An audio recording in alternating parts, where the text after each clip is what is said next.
প্রিয় শিক্ষার্থীবৃন্দ, কেমন আছো? আশা করি সবাই ভালো আছো। এই প্যান্ডেমিক অবস্থায় অর্থাৎ মহামারীতে তোমরা সবাই ঘরে থাকবা, সবাই সুস্থ থাকবা, আর বিশ্ব স্বাস্থ্য সংস্থার স্বাস্থ্যবিধিগুলি মেনে চলবা, যেন সবাই সুস্থ থাকবে। তো আজ আমরা পদার্থবিজ্ঞান দ্বিতীয় পত্রের তৃতীয় অধ্যায় জলতড়িৎ চ্যাপ্টারটি পড়ব। এই অধ্যায়ের আমাদের এটি প্রথম ক্লাস, পার্ট 1। তো প্রথমে আমাদের জানা দরকার তড়িৎ প্রবাহটা কি। তড়িৎ প্রবাহ ইলেকট্রনের চলাচলকে আমরা তড়িৎ প্রবাহ করি। ইলেকট্রন কি সব জায়গায় সব স্থানে চলাচল করে? না, পরিবাহীর ভিতর দিয়ে ইলেকট্রন চলাচল করে। পরিবাহী হচ্ছে যাদের ভিতরে মুক্ত ইলেকট্রন থাকবে। এই মুক্ত ইলেকট্রন না থাকলে বিদ্যুৎ চলাচল করবে না। মুক্ত ইলেকট্রনগুলো কিভাবে থাকে? এই ইলেকট্রনগুলো পরিবাহীর ভিতরে এলোমেলো বিক্ষিপ্ত অবস্থায় ঘুরতে থাকে, চলাচল করে। যেমন ধরো আমি এখানে একটা পরিবাহী দেখাচ্ছি, এই ইলেকট্রনের গতি দেখাচ্ছি। ইলেকট্রনগুলো এরকম এরকম বিভিন্ন দিকেই ইলেকট্রনগুলো গতি দেখতে পাবো আমরা, এরকম আমরা দেখতে পাচ্ছি। ইলেকট্রনগুলো যখন চলাচল করে এই পরিবাহীর ভিতরে, যদি আমরা মনে করলাম এখানে একটি আমরা ক্রস সেকশনের একটা তল কল্পনা করলাম, তার ভিতরে একটি প্রস্থচ্ছেদের ক্ষেত্রফল নিলাম। এই প্রস্থচ্ছেদের ক্ষেত্রফলের ভিতর দিয়ে ইলেকট্রনগুলো কিভাবে যাচ্ছে সেটি আমরা একটা আলোচনা করব। দেখা যায় যে কি এই ইলেকট্রনের এই প্রস্থচ্ছেদের ক্ষেত্রফলের ভিতর দিয়ে যত সংখ্যক ইলেকট্রন এই দিকে যাচ্ছে, ঠিক তত সংখ্যক ইলেকট্রন বিপরীত দিক থেকে আসতেছে। ফলে যে কোনো প্রস্থচ্ছেদের ভিতর দিয়ে মোট ইলেকট্রনের পরিমাণটা দেখা যাচ্ছে নিট ইলেকট্রনের পরিমাণ শূন্য হয়। অর্থাৎ এখানে যে যাচ্ছে যতটুকু, এদিকে আসছে ততটুকু, প্রত্যেকটা ক্রস সেকশনের ভিতর দিয়ে। তাহলে ইলেকট্রনের মোট অতিক্রমের হার দেখবো আমরা শূন্য হবে, নিট অতিক্রম। কারণ এদিকে গুলা আর এদের গুলা সমান, এদিকে যা যাচ্ছে এদিকে যাচ্ছে সমান, তো দুটো মিলে আমাদের নিট শূন্য হয়ে যাচ্ছে।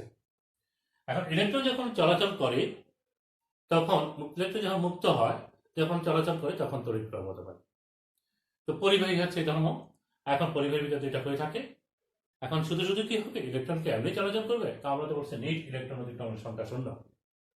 তাহলে আমরা যদি বিভব চাপ প্রয়োগ করি, বৈদ্যুতিক চাপ প্রয়োগ করি, অর্থাৎ বৈদ্যুতিক ক্ষেত্র যদি বল প্রয়োগ করি, তাহলে ইলেকট্রন গতিশীল হবে, চার্জ গতিশীল হবে যদি বল প্রয়োগ হয়। তাহলে পরিবাহী দুই প্রান্তে যদি বিভব পার্থক্য সৃষ্টি হয় বা আমরা পাই, তাহলে আমরা দেখবো যে কি ইলেকট্রন চলাচল করতেছে। তো সেটি ব্যাখ্যা করার জন্য আমরা দুটো বস্তু নিচ্ছি, একটা এ বস্তু, একটা হচ্ছে কি বি বস্তু। এখন তোমরা দেখো এই বস্তুটা ধনাত্মক চার্জে চার্জিত মনে করলাম, আর এটি ঋণাত্মক বা ঋণ চার্জে চার্জিত। তাহলে এটি ধন বিভব আর এটা হচ্ছে ঋণ বিভব। এটা উচ্চের বিভব, এটা ঋণ বিভব, নিম্ন বিভব প্রাপ্ত হলো। এখন এদেরকে যদি আমি একটি পরিবাহী তার দিয়ে যুক্ত করি, এরকম একটা পরিবাহী তার দিয়ে যুক্ত করলাম, তাহলে যাবে এই নিম্ন বিভব প্রান্ত থেকে ইলেকট্রন গুলো কোথায় যাবে? ইলেকট্রন উচ্চ বিভবের দিকে যাবে। এই যে ইলেকট্রন যাওয়া, ইলেকট্রন চলাচল করা, এটি হচ্ছে তড়িৎ প্রবাহ। তাহলে এটা কি? এটা হচ্ছে উচ্চ বিভবে বিভবিত একটি বস্তু। এই বস্তুর বিভব বেশি আর বি বস্তুর বিভব কম। আমরা যখন যুক্ত করে দিলাম, তখন এই নিম্ন বিভব থেকে ইলেকট্রন উচ্চ বিভবে যাচ্ছে। কেন? কারণ এই দুটো মিলে এখানে একটা তড়িৎ ক্ষেত্র সৃষ্টি করতেছে, সেই তড়িৎ ক্ষেত্র ইলেকট্রনের উপর বল প্রয়োগ করতেছে, ফলে দেখা যাচ্ছে ইলেকট্রন এদিক থেকে এদিকে যাচ্ছে। এটাকে আমরা বলি তড়িৎ প্রবাহ। এবার আসো আমরা দ্বিতীয় টপিকটা করবো, সেটি হচ্ছে তড়িৎ প্রবাহ মাত্রা। তড়িৎ প্রবাহ মাত্রা, প্রবাহ মাত্রা অর্থাৎ প্রবাহ যে হচ্ছে তা পরিমাপ করার জন্যই আমরা একটি রাশি ব্যবহার করি, যাকে সাধারণত আমরা প্রবাহ মাত্রাকে আই দিয়ে প্রকাশ করে থাকি। পরিবাহী যে কোনো প্রস্থচ্ছেদের মধ্য দিয়ে, এই হচ্ছে কেমন একটা পরিবাহী, পরিবাহী যে কোনো প্রস্থচ্ছেদের মধ্য দিয়ে, এই একটা মনে করলাম ক্রস সেকশন দিয়ে, একক সময় যে পরিমাণ চার্জ প্রবাহিত হয় তা হচ্ছে প্রবাহ মাত্রা। এখানে মনে করলাম কিউ পরিমাণ চার্জ এই প্রান্ত দিয়ে যাচ্ছে, বেড়ে যাচ্ছে, অতিক্রম করতেছে, কিংবা এই ক্ষেত্রফল দিয়ে অতিক্রম করতেছে, যে কোনো ক্ষেত্রফলের দিয়ে একক প্রস্থচ্ছেদের ক্ষেত্রফলের মধ্যে দিয়ে পরিবাহীর যে কোনো প্রস্থচ্ছেদের ক্ষেত্রফলের মধ্যে দিয়ে একক সময়ে যে পরিমাণ চার্জ প্রবাহিত হয় তাকে বলা হয় প্রবাহ মাত্রা। তো আমরা এখানে একটা বললাম যে টি সময়ের ভিতর দিয়ে কি পরিমাণ চার্জ প্রবাহিত হচ্ছে, তাহলে একক সময় হবে কিউ বাই টি। একক সময়ে যে পরিমাণ চার্জ প্রবাহিত হয় পরিবাহীর যে কোনো প্রস্থচ্ছেদের মধ্য দিয়ে, তাহলে তাকে বলা হয় প্রবাহ মাত্রা। এই প্রমাত্রাটি একক আছে, যে কোনো পরিমাপের একটি একক থাকবে, এর একক হচ্ছে অ্যাম্পিয়ার। অ্যাম্পিয়ার হচ্ছে সংক্ষেপে আমরা এ দিয়ে লিখি, মাঝে মাঝে আমরা এম্পিয়ার লিখি। পরিবাহীর যে কোনো প্রচ্ছদের মধ্য দিয়ে একক সময় যদি একক চার্জ প্রবাহিত হয় তখন তার প্রমাত্রা হচ্ছে একক। তাহলে এক এম্পিয়ারের সংজ্ঞা দিব আমরা, পরিবাহীর যে কোনো প্রচ্ছদের মধ্য দিয়ে যদি 1 সেকেন্ড সময়ে 1 কুলম্ব চার্জ প্রবাহিত হয় তাহলে প্রবাহ মাত্রার পরিমাণ হচ্ছে 1 অ্যাম্পিয়ার। এটি হচ্ছে আমাদের প্রবাহ মাত্রার সংজ্ঞা। তাহলে আমরা এই আলোচনায় কি জানলাম? তড়িৎ প্রবাহটা কি? তড়িৎ প্রবাহটা হচ্ছে ইলেকট্রনের চলাচল। ইলেকট্রন চলাচল করবে কেন? কোথায় গিয়ে করবে? পরিবাহীর ভিতর দিয়ে। পরিবাহীতে যদি মুক্ত ইলেকট্রন থাকে তাহলে ইলেকট্রন চলাচল করবে। পরিবাহীতে মুক্ত ইলেকট্রন না থাকে, অপরিবাহীতে থাকে না, অর্ধ পরিবাহী থাকে না। সাধারণত পরিবাহীতে মুক্ত ইলেকট্রন থাকে বলেই বিদ্যুৎ প্রবাহিত হয়। এখন যে কোনো ভাবে কি যে কোনো পরিবাহীর ভিতর দিয়ে কি আপনার বিদ্যুৎ প্রবাহিত হবে? ইলেকট্রন চলাচল করবে? করবে না। আমরা বলছি ইলেকট্রনগুলো মুক্ত ইলেকট্রনগুলো বিক্ষিপ্ত থাকে, তারা চলাচল করে। কিন্তু যে কোনো প্রচ্ছদের মধ্য দিয়ে দেখা যায় যে একদিক থেকে যেটুকু যাচ্ছে বিপরীত দিক থেকে সম পরিমাণ ইলেকট্রন যাচ্ছে। অর্থাৎ ইলেকট্রন নির্গমনের হার, নেট ইলেকট্রন নির্গমনের হার যে কোনো তলের মধ্য দিয়ে বা অতিক্রমের হার 0 হয়। তাহলে যদি আমরা বিভব প্রয়োগ করি, অর্থাৎ বৈদ্যুতিক বল প্রয়োগ করি, বিভব যদি থাকে, বিভব পরিবাহী দুই প্রান্তের মাঝে যদি বিভব পার্থক্য থাকে, তাহলে সেখানে সৃষ্ট তড়িৎ ক্ষেত্রে একটা বৈদ্যুতিক বল প্রয়োগ করে। সেই বলের কারণেই ইলেকট্রন এক জায়গা থেকে আরেক জায়গায় স্থানান্তর, এক জায়গা থেকে আরেক জায়গায় যায়। কোথায় থেকে যায়? নিম্ন বিভব থেকে উচ্চ বিভবের দিকে যায়। যখন যায় তখন তার যাওয়ার পরিমাণটা, অর্থাৎ আমরা বলি প্রবাহ মাত্রা, সেটি কিভাবে হিসাব করব? আমরা বলি পরিবাহীর যে কোনো প্রচ্ছদের মধ্যে দিয়ে একক সময়ে যে পরিমাণ চার্জ প্রবাহিত হয় তাকে বলা হয় প্রবাহ মাত্রা। আমরা সেটা হিসাব করলাম যে I = Q by T। তাহলে আমাদের দুটো জিনিস জানা হলো, প্রবাহটা কি, প্রবাহ মাত্রা কি, এবং প্রবাহ মাত্রার একক কি, প্রবাহ মাত্রার এককের সংজ্ঞা, 1 অ্যাম্পিয়ারের সংজ্ঞা আমরা আলোচনা করলাম। এইবার আসো আমরা তড়িৎ প্রবাহের কোন দিক থেকে কোন দিক তড়িৎ প্রবাহিত হয় এবং কেন বা হয়, কেন আমরা সেটাকে কিভাবে চিহ্নিত করলাম? তড়িৎ প্রবাহের দিক আমরা তো বললাম যে কি ইলেকট্রন যাচ্ছে, এই যে আমরা এখন একটু আগে দেখালাম, যে চিত্রে দেখালাম, আমরা এই প্রান্ত এবং দুই প্রান্ত একটা পরিবাহীর একটা অংশ দেখালাম। তো এটা উচ্চ বিভব প্রান্ত, এটা হচ্ছে কি নিম্ন বিভব প্রান্ত। ইলেকট্রন চলাচল করতেছে কোন দিকে? ইলেকট্রন এদিকে যাচ্ছে, অর্থাৎ ইলেকট্রন যাচ্ছে নিম্ন বিভব থেকে উচ্চ বিভব প্রান্ত থেকে। ইলেকট্রনকে আমরা গতিশীলতা দেখলাম, এদিক থেকে দিয়ে যাচ্ছে। ইলেকট্রন চলাচলকে আমরা বিদ্যুৎ প্রবাহিত বলতেছি, তাহলে এটি প্রবাহের দিক এরকম বলতে পারবো? যৌক্তিকভাবে তো সেটাই হয়, কিন্তু আমরা বলি তড়িৎ প্রবাহের দিক হচ্ছে, তড়িৎ প্রবাহের দিক উচ্চ বিভব থেকে নিম্ন প্রান্তের দিক। কেন? ইলেকট্রন চলাচলকে বিদ্যুৎ প্রবাহ বলতেছি, তড়িৎ প্রবাহ কেন দিক থেকে দিকে যায়? আচ্ছা, সেটা আলোচনার জন্য বলি। ধনাত্মক চার্জ উচ্চ বিভব থেকে নিম্ন প্রান্তের দিকে যায়, ঋণাত্মক চার্জ নিম্ন বিভব থেকে উচ্চ বিভবের দিকে যায়। ইলেকট্রন আবিষ্কারের অনেক পূর্ব থেকেই তড়িৎ চার্জ, তড়িৎ ক্ষেত্র এবং তড়িৎ কোষ আবিষ্কৃত হয়ে গেছে। সেই সময় আমরা ব্যাখ্যা করে দেখালাম এবং সেই সময় আমরা জানলাম যে বিদ্যুৎ প্রবাহিত হয় ধনাত্মক চার্জের কারণে। ইলেকট্রন তখন আবিষ্কারই হয়নি, অর্থাৎ উচ্চ বিভব থেকে নিম্ন বিভবের দিকে বিদ্যুৎ প্রবাহিত হয়। আমরা জানলাম, আগে কথা বলছে অনেক আগে, ইলেকট্রন আবিষ্কার হওয়ার বহু পূর্বেই চার্জ এবং তড়িৎ ক্ষেত্র এবং তড়িৎ কোষ আবিষ্কৃত হলো। সেখানেই আমরা দেখলাম, জানলাম যে বিদ্যুৎ প্রবাহিত হয় উচ্চ বিভব থেকে নিম্ন বিভব থেকে, এবং এটি ধনাত্মক চার্জের কারণে হয়। পরবর্তীতে যখন আমরা ইলেকট্রন আবিষ্কার হলো তখন জানলাম দেখি ইলেকট্রনের কারণে বিদ্যুৎ প্রবাহিত হয় এবং সেটি নিম্ন বিভব থেকে উচ্চ বিভব থেকে হয়। যেহেতু বহুকাল পূর্ব থেকেই আমাদের ধারণা ছিল এবং আমরা ব্যবহার করে আসছি যে ধনাত্মক আধানের কারণে বিদ্যুৎ প্রবাহিত এবং তার দিক হচ্ছে উচ্চ বিভব থেকে নিম্ন বিভবের দিকে, সেজন্য সেটাকেই আমরা প্রবাহের দিক হিসাবে এখনো পর্যন্ত বর্ণনা করে আসছি। তাহলে আমরা প্রবাহের দিক বর্ণনা করব উচ্চ বিভব থেকে নিম্ন বিভবের দিকে, আর ইলেকট্রনের দিক প্রবাহের গতি হবে নিম্ন বিভব থেকে উচ্চ বিভবের দিকে। তাহলে এই হচ্ছে তড়িৎ প্রবাহের দিকের বর্ণনা, এবং এইভাবে আমরা তড়িৎ প্রবাহের দিকটা আলোচনা রাখবো। এবার আসো, ইলেকট্রন যে প্রবাহিত হয়, ইলেকট্রন যখন পরিবাহের ভিতর দিয়ে যায় তখন তার বেগ কি সবসময় এক থাকে? না, তার প্রতিটা সময় প্রত্যেকটা অঞ্চলে প্রতিটা জায়গায় তার পরিবাহের প্রতিটা জায়গায় তার বেগ সমান থাকে না। এই মনে করলাম একটি পরিবাহী, এই পরিবাহীর ভিতর দিয়ে ইলেকট্রন যাবে। ইলেকট্রন যখন যাবে এটি মনে করলাম আমরা নিম্ন বিভব প্রান্ত। খেয়াল করো, নিম্ন বিভব প্রান্ত হচ্ছে এই পাশটা, আর এটি হচ্ছে উচ্চ বিভব প্রান্ত। আবার লেখাগুলো খেয়াল করবা, কখন কোন পাশে উচ্চ বিভব কোন পাশে নিম্ন বিভব। পরিবাহকে একটা ক্ষুদ্র অংশ আমরা দেখালাম। এর ভিতর দিয়ে যখন ইলেকট্রন যাবে তখন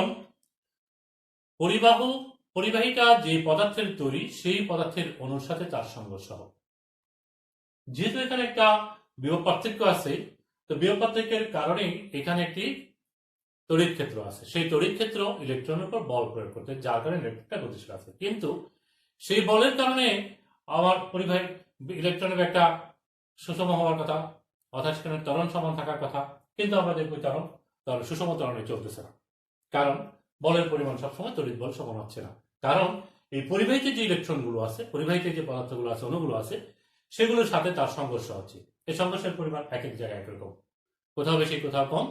ফলে দেখা যাবে যে কি ইলেকট্রনগুলোর গতি এক জায়গায় একরকম হবে। তবে আমরা ইলেকট্রনের গতি বলতেই সেই কারণে আমরা বলে থাকি ইলেকট্রনের গতি বলতে গড় গতিটা, অর্থাৎ গড় দ্রুতি বা গড় বেগ হিসাব করে থাকি। তাহলে ইলেকট্রনের তারণ বেগ নিয়ে আমরা এখন আলোচনা করতেছি। এখন আমাদের আলোচ্য বিষয় হচ্ছে, এটি আমাদের 4 নম্বর নাকি? 4 নম্বর, ইলেকট্রনের তারণ বেগ। ইলেকট্রন যেই বেগে তড়িত হয় বা যে বেগে গতিশীল থাকে, গড়ের যে বেগে গতিশীল থাকে তাকে বলা ইলেকট্রনের তারণ বেগ। ইলেকট্রন যখন ফ্লো হয়, অর্থাৎ বিদ্যুৎ যখন প্রবাহিত হয়, তখন আমরা জানি পরিবাহী যে কোনো প্রস্থ ক্ষেত্রফলের মধ্যে দিয়ে যদি টি সময় কিউ পরিমাণ চার্জ প্রবাহিত হয় তাহলে প্রবাহ I = Q/T। এই সম্পর্কটা আমাদের জানা আছে, আমরা জেনে নিলাম। তারপরে আমরা এখানে ধরে নিলাম যে এখানকার প্রস্থচ্ছেদের ক্ষেত্রফল, এই পরিবাহের প্রস্থচ্ছেদের ক্ষেত্রফল, যে পরিবাহীটা আমরা বিবেচনা করলাম তার প্রস্থচ্ছেদের ক্ষেত্রফল ধরলাম, এবং পরিবাহকের যে অংশ আমরা বিবেচনা করলাম তার দৈর্ঘ্য হচ্ছে L। আমরা বিবেচনা আনবো এখান থেকে এখানে, অর্থাৎ এই L দৈর্ঘ্য অতিক্রম করার সময় পরিবাহকের L দৈর্ঘ্য এখানে দেখাচ্ছি, একটা অংশ দেখাচ্ছি আমরা। L দৈর্ঘ্য অতিক্রম করতে কত সময় লাগে সেই সময়টা, এবং আমার অতিক্রম করলো ওই সময় এখানে এই প্রস্থের ক্ষেত্রফলের মধ্যে কি পরিমাণ চার্জ যাচ্ছে সেটি যদি আমরা বের করতে পারি তাহলে এই সমীকরণে বসেই আমরা ত্বরণ বেগের সমীকরণটা নির্ণয় করতে পারবো। তা আমরা ধরে নিচ্ছি প্রস্থচ্ছেদের ক্ষেত্রফলে এবং প্রতি একক আয়তনে, প্রতি একক আয়তনে ইলেকট্রনের সংখ্যা সমান স্মল n। প্রতি একক আয়তনে ইলেকট্রনের সংখ্যা হচ্ছে স্মল n এবং প্রস্থচ্ছেদের ক্ষেত্রফল হচ্ছে L।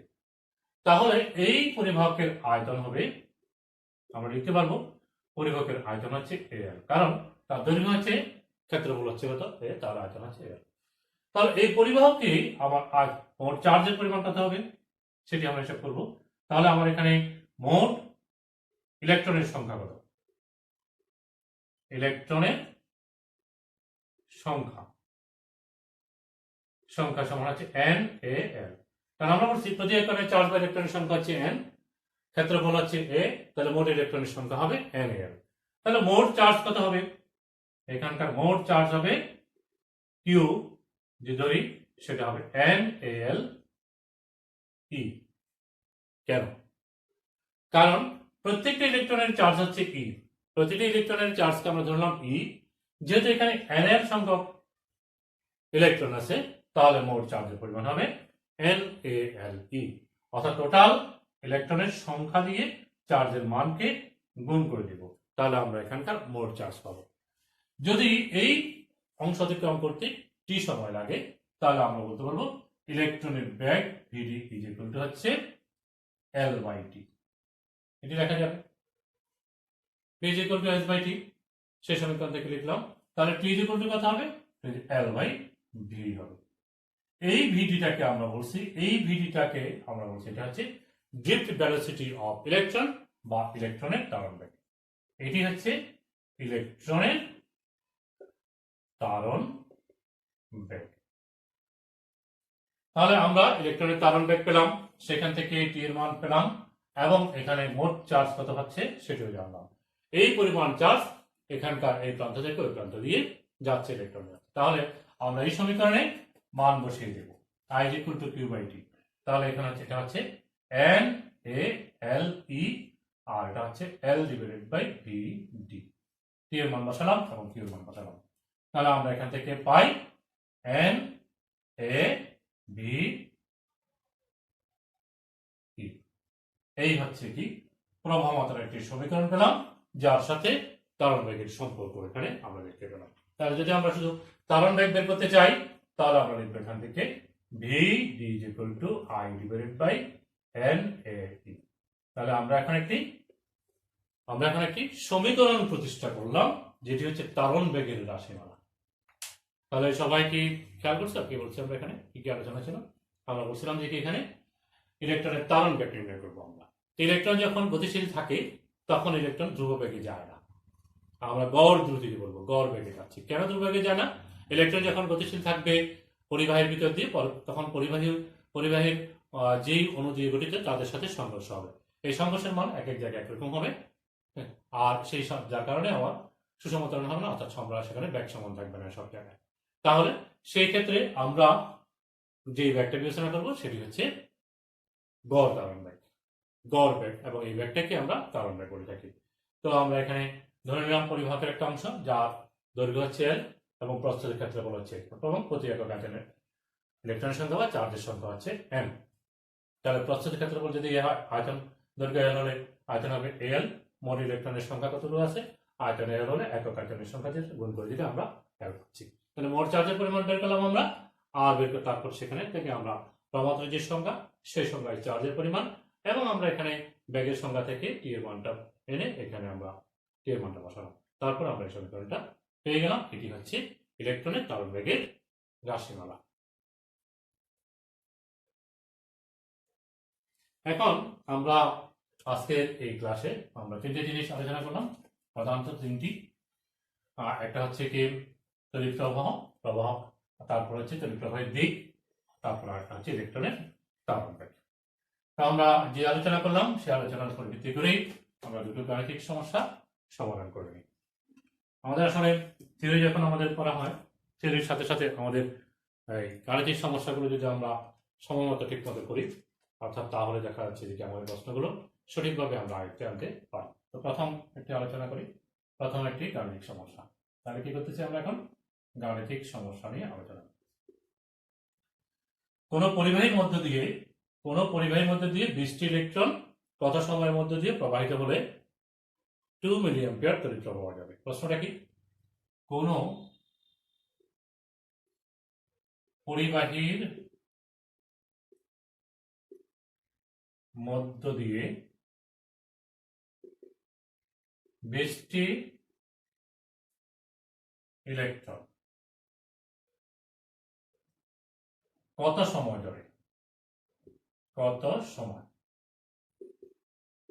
ধরে প্রবাহিত হলে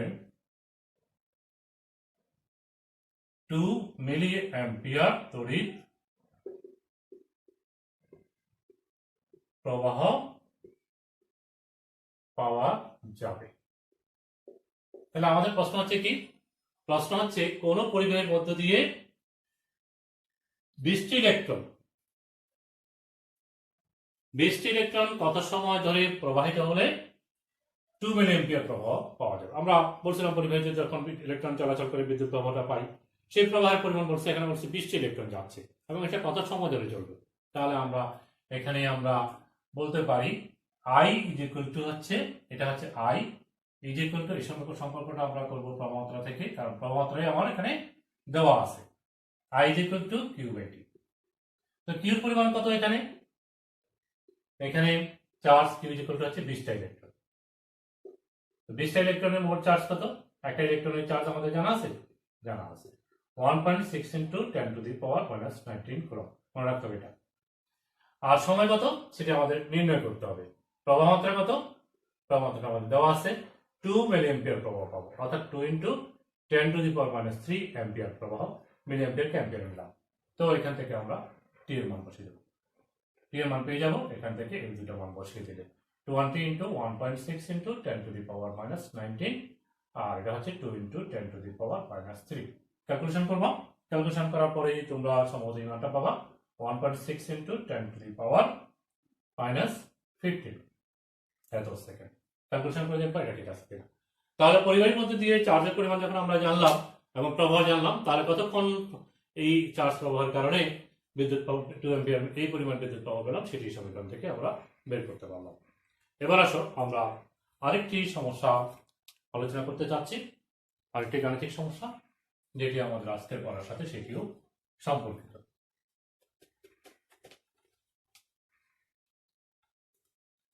সেই সমস্যাটা হচ্ছে, একটু দেখো, যে সমস্যাটা আমরা এখন আলোচনা, একটি তামার তারের একটি, সবাই দেখে নাও, তামার তারের ব্যাস 18 মিলিমিটার, এর মধ্য দিয়ে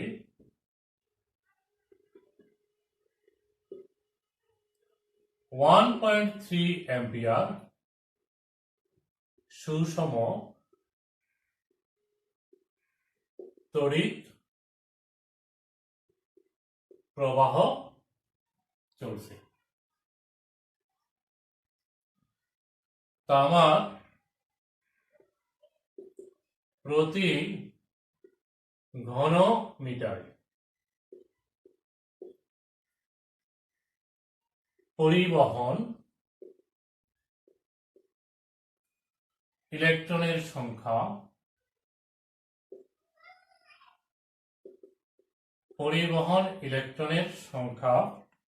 8.49 ইন্টু 10 টু দি পাওয়ার 24 হলে ইলেকট্রনের তারণ বেগ কত? হ্যাঁ, একটি তামার তারের ব্যাস হচ্ছে 18 মিলিমিটার। তামার তারটি কিরকম? গোলাকার। এর মধ্য দিয়ে 1.3 অ্যাম্পিয়ার সুষম তড়িৎ প্রবাহ যাচ্ছে।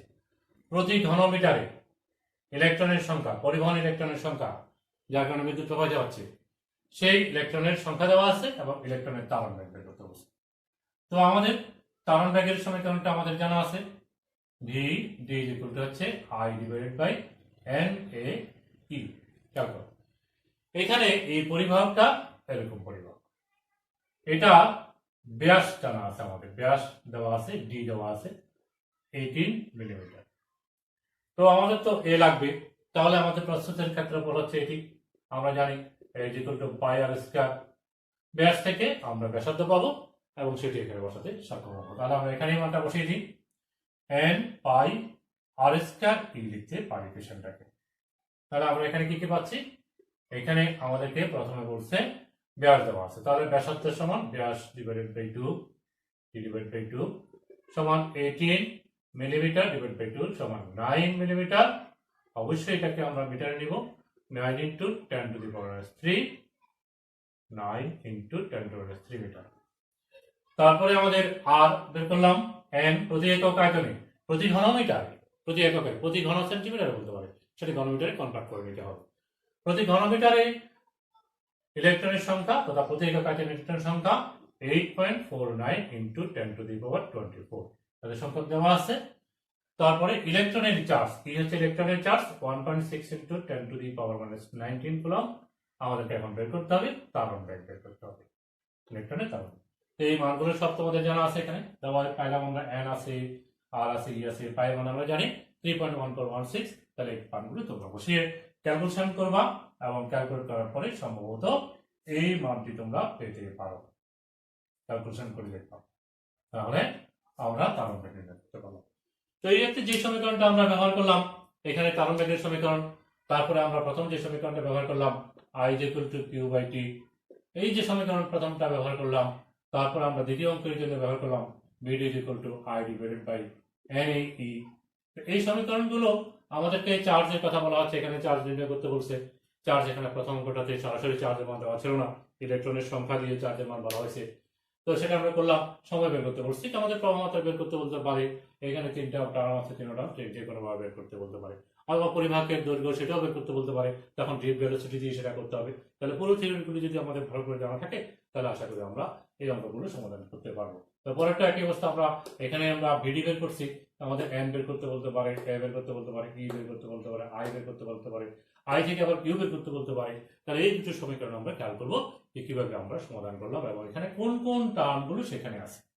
এই বিষয়গুলো যদি আমরা ভালো করে পর্যবেক্ষণ করি, প্রতিটা অঙ্ক আমরা যে একটা একটা করে চর্চা করি, তাহলে আমাদের পদার্থবিজ্ঞানের বিষয়গুলো আমাদের কাছে কঠিন বলে মনে হবে না। তো পুরো বিষয়টা তোমরা